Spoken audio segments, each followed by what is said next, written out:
मराठी, ते धडक ते धडक. कान, नाक आणि घशा संदर्भातील आजाराची आता चिंता सोडा. विटा शहरात अत्याधुनिक तंत्रज्ञानाद्वारे आता अचूक निदान आणि खात्रीशीर उपचार उपलब्ध. डॉक्टर ऐश्वर्या काकडे यांचे श्री समर्थ कान नाक घसा हॉस्पिटल 24 तास आपल्या सेवेसाठी सज्ज. संपर्क आपल्या स्क्रीनवर. 9वी 10वी 11वी 12वी science, NEET, JEE, CET, NATA अशा सर्वच स्पर्धा परीक्षांसाठी नंबर 1 चा पर्याय म्हणजे Shri Rajlakshmi Royal Academy of Science Vita. कारण इथे मिळतो number 1 result, number 1 teaching quality, number 1 infrastructure, सर्व गुणवंत विद्यार्थ्यांना लाखो रुपयांची स्कॉलरशिप. आमच्या सर्वांगीण विकास आणि पर्सनॅलिटी डेव्हलपमेंटसाठी अनेक नाविन्यपूर्ण उपक्रम. गरजू व अभ्यासू विद्यार्थ्यांसाठी दत्तक योजना. आणि म्हणूनच इथे गुणवत्ता हे संस्कार आपल्या पाल्याच्या उज्ज्वल भविष्यासाठी आजच निश्चित करा त्याचा प्रवेश Shri Rajlakshmi Royal Academy of Science Vita येथे. शेतीच्या विजेबाबत मोठी अडचण झाल्याने हिंगणगादे परिसरातील शेतकरी आक्रमक झालेत.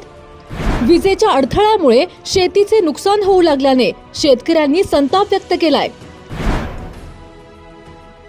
सामाजिक कार्यकर्ते शंकर नाना मोहिते यांच्या नेतृत्वाखाली शेतकऱ्यांनी नागनाथ नगर येथील महावितरणच्या अधिकाऱ्यांना घेराव घातलाय. यावेळी आक्रमक झालेल्या शंकर मोहिते यांनी महावितरणला 2 दिवसांचा अल्टिमेटम दिलाय.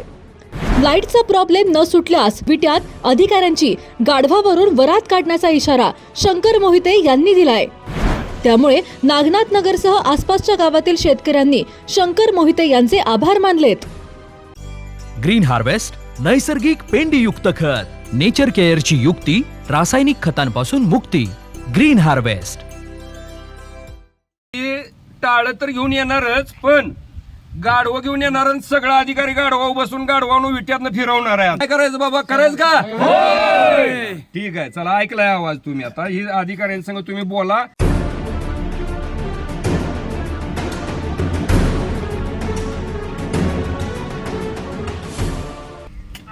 इथं लाईटचा गेले 12 दिवस झाला इथं खेळखंडोबा चाललाय. शेतकऱ्यांची सगळी पिकं जळून गेलेत.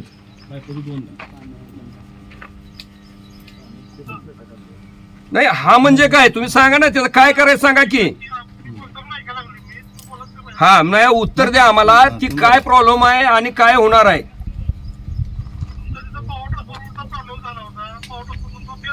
बर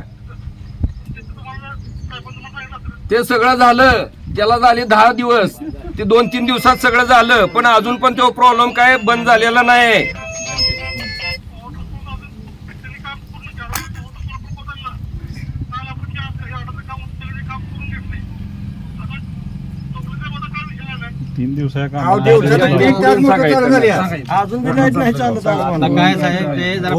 फिडर ओव्हरलोड होते ते, त्यामुळे जरा थोडंसं आपल्याला एरिया एखादा सेक्शन बंद करावं लागतं. ते त्यामुळे काय होतं, फिडर पूर्ण सगळ्यांना सप्लाय एका वेळेस जात नाही असं होते.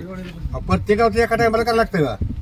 एका गावात 3 भाग केले. बरं आम्हाला आता ऐका, तुम्हाला आता आमच्याकडे पण आता काम आहे सगळ्यासनीच, वेळ नाही आहे. पिकं वाढायला लागले, ते कोण लोक आता खांद्यानं पाणी घालायला लागले, ते कोणी जनरेटर आणलेत. आम्ही आता फक्त एकच तुम्हाला आव्हान करणार आहे. आजचा आणि उद्याचा दिवस तुमच्याकडे आहे. परवा दिवशी कमीत कमी 5 ते 10 हजार शेतकरी गोळा करणार आहे आणि नागेवाडीतनं विट्याच्या ऑफिस पर्यंत येणार शुक्रवारी सकाळी 10 वाजता, शनिवारी सकाळी. जर परवापर्यंत जर आमचं नाही व्यवस्थित झालं तर आम्ही सगळ्या शेतकऱ्यांनी असं ठरवलंय आता की टाळ तर घेऊन येणारच, पण गाढवं घेऊन येणार आणि सगळा अधिकारी गाढवा बसून गाढवानं विट्यातनं फिरवणार आहे. आता त्याची सुट्टी आहे का बघा, सुट्टी आहे का बघा. असं ते काय गावतीत कुठं जाते तवा. हा आमचं जर नाही व्यवस्थित झालं तर हे त्यांना ठेवा. 24 तासाचं फक्त अल्टिमेटम आहे. तुम्ही काय करायचं ते तुमचं तुम्ही ठरवा. ते काय करायचं ते तुम्ही ठरवा. मग आम्ही तुम्हाला कुठलं बंद करा आणि कुठलं चालू करा. आम्हाला जर लाईट नाही मिळाली तर आपण सगळ्यांनी ही करायचं आम्ही ठरवलं. काय करायचं बाबा, करायचं का? ठीक आहे, चला ऐकलाय आवाज तुम्ही. आता ही अधिकाऱ्यांसंग तुम्ही बोला. लाईट देते आधी 3 तास, त्यात 3 भाग केले एका गावचं. त्या गावात म्हणजे त्यात ट्रिपिंग होते 2-3 वेळा. म्हणजे लाईट मिळते किती 1 तास 1.5 तास. आणि बागाय झाले जास्त, पाणी आहे जास्त, पण लाईट नाही. लाईट नाही यासाठी आम्ही 6-7 महिने सौर ऊर्जेची लाईट आमच्या गावातून गागदी गानवड हे बेंडवडे वेजेगाव इकडे गेली, पण भाग्यनगरला 7 महिने झालं नुसता जिने खेळ मांडलाय. आज अजून उद्या आज अजून उद्या 8 तास देतून 7 तास देतो, 1 तास सुद्धा लाईट मिळत नाही.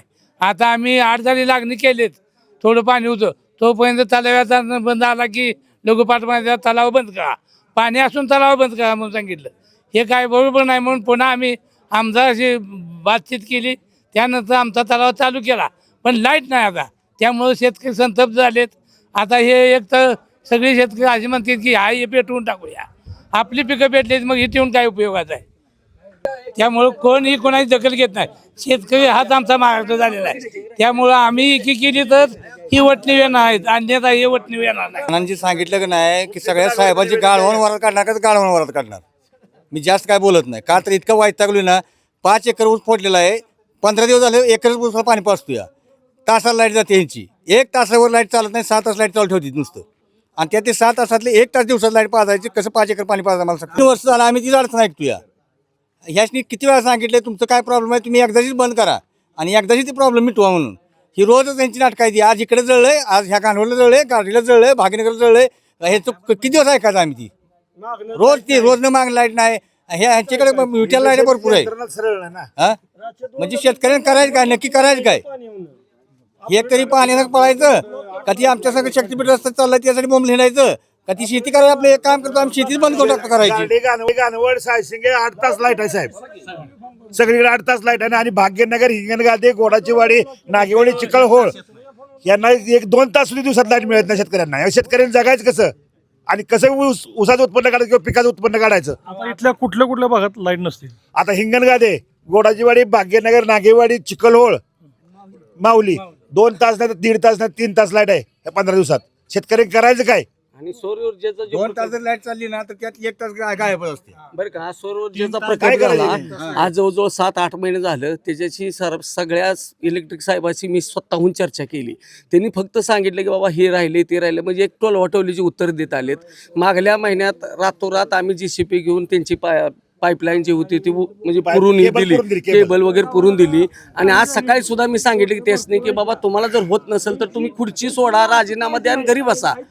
हेच उद्देश आहे आमचा की बाबा आम्हाला वाटतंय की बाबा आम्हाला सौरऊर्जेच्या भाग्यनगरमध्ये असून सुद्धा भाग्यनगर वंचित का ठेवलं आणि कुणाच्या सांगण्यावर ठेवलं हे आम्हाला काय कळलं झालंय.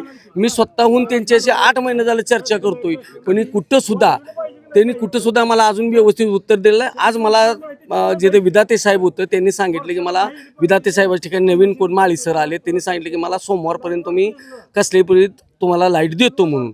जरी सोमवारी जर आम्हाला जे ते लाईट मिळालं तर आम्ही मंगळवारी सौर ऊर्जा जागेवर बंद करणार.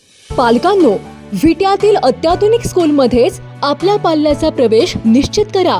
Doctor DY Patil public school CBSE या हायटेक स्कूलमध्ये नर्सरी पासून 10वी पर्यंतचे प्रवेश सुरू करण्यात आलेत. Robotics, abacus, science Olympiad, NTSC, MTSC, NSSC अशा परीक्षांच्या तयारीसह 8वी पासून IIT, JEE, नीट, फाउंडेशन कोर्स बॅच देखील सुरू.